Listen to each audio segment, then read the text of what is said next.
है दिलावर की चिप्स पे। और मेरा कहना यह है कि भाई आपने दिलावर की चिप्स औरंगी आके नहीं खाया तो भाई आपने कुछ भी नहीं खाया।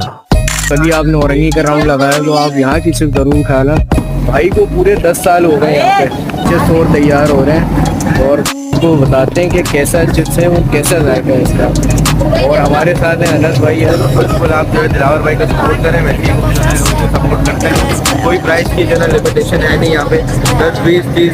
दिलावर भाई का जो दिखने में यहाँ पे वो दिलावर के नाम से मशहूर है और जो है ना ये किसी भी बात का बुरा मानते नहीं किसी भी। अनस भाई खा के बताओ आपको कैसी लगी, सबसे पहले आप चेक करिए। आ जाइए खा के किस तरीके